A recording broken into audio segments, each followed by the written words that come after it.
Hello, good people. It's Rob Lee. We're going to do a video tonight about prayer. And I think it's important as we go further and as we get into more hard times that we as a people and as a family, individually, we need to understand more about prayer. And why is it that sometimes our prayers don't seem to get heard? Or we seem to get in some sort of a rut where we don't even feel like praying. You don't feel like your prayers are going to be heard, they're not going to answer, so why bother? And this is what happens with many people.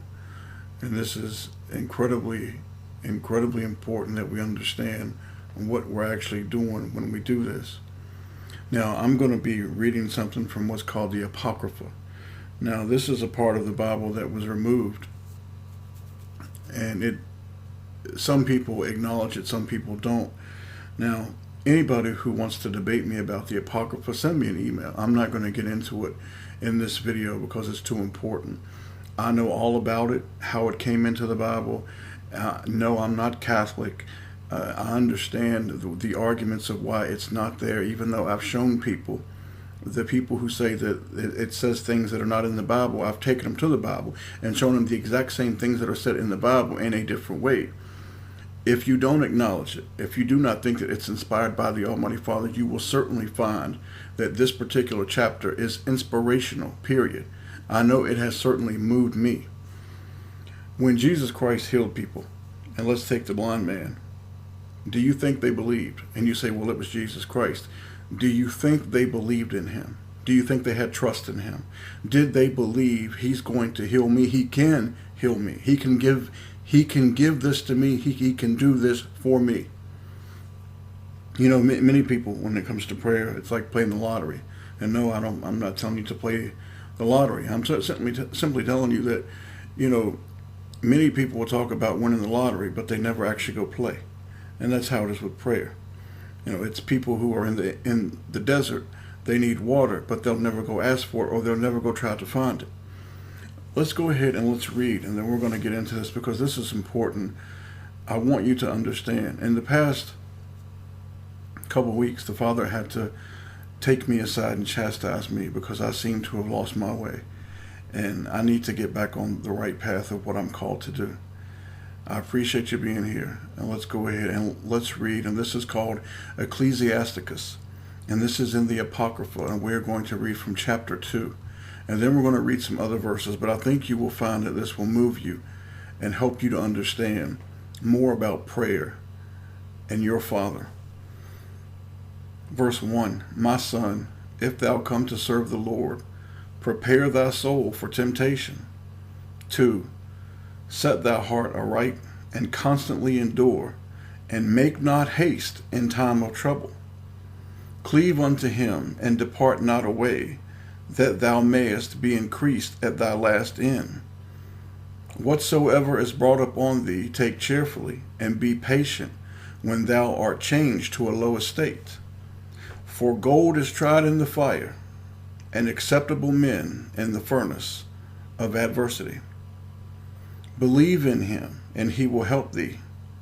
Order thy way aright, and trust in him. Ye that fear the Lord, wait for his mercy, and go not aside, lest ye fall. Ye that fear the Lord, believe him, and your reward shall not fail. Ye that fear the Lord, hope for good, and for everlasting joy and mercy. Look at the generations of old, and see, did ever any trust in the Lord, and was confounded? Or did any abide in his fear, and was forsaken? Or whom did he ever despise, that called upon him? For the Lord is full of compassion, and mercy, long-suffering, and very pitiful, and forgiveth sins, and saveth in time of affliction. Woe be to the fearful hearts, and faint hands in the sinner that goeth 2 ways. Woe to the fearful hearts and faint hands, and the sinner that goeth 2 ways. Woe unto him that is faint-hearted, for he believeth not. Therefore shall he not be defended. Woe unto you that have lost patience, and what will you do when the Lord shall visit you? Again, 14. Woe unto you that have lost patience, and what will ye do when the Lord shall visit you? They that fear the Lord will not disobey his word, and they that love him will keep his ways. They that fear the Lord will seek that which is well pleasing unto him, and they that love him shall be filled with the law. They that fear the Lord will prepare their hearts and humble their souls in his sight, saying, we will fall into the hands of the Lord, and not into the hands of men, for as his majesty is, so is his mercy. James 1, 5 through 8. If any of you lack wisdom, let him ask of God, that giveth to all men liberally, and upbraideth not, and it shall be given him. But let him ask in faith, nothing wavering. For he that wavereth is like a wave of the sea, driven with the wind and tossed. For let not that man think he shall receive anything of the Lord. A double-minded man is unstable in all his ways. I want to repeat 7. For let not that man think that he shall receive anything from our Father. Romans 12:12. Rejoicing in hope, patient in tribulation, continuing, instant in prayer. And what happens when your prayer does not get heard? You don't get what you want, which seems to be most of the time. Because we don't know what's best for us. He does, thankfully. 1 John 5:14 through 15. And this is the confidence that we have in him, that if we ask anything according to his will, he heareth us. 15. And if we know that he hear us, whatsoever we ask, we know that we have the petitions that we desired of him. That when you pray, you should believe that you are going to get everything that you have prayed for, unless you are praying for something lustful from the devil. You should expect your Father to give it to you. And if you do not expect your Father to give it to you, the odds are you're not going to get it. Many people give up before they even pray.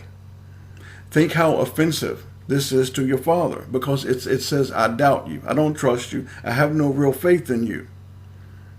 You see, words like love, the love of our Father, faith in our Father, his mercy, his compassion, our trust in him, our fear of our Father, our being willing to endure, our being humble, courage, patience, trials and tribulations. You see, these are not just words, folks. They're not just letters. They're life. We must be willing to give it all to him. You can't give half of yourself, a quarter, even 3/4 to your Father. You have to give it all. Everything that's in you, you have to give it to him. And if you can't do that, you're not going to make it. You got to be willing to give everything that is you, has to go in, everything. Then you can expect to, and should expect to be heard. Nothing or no person can come before your Father ever. Ever. Not your mother, your brother, your family, your sister. Nobody can come before your Father. Ever.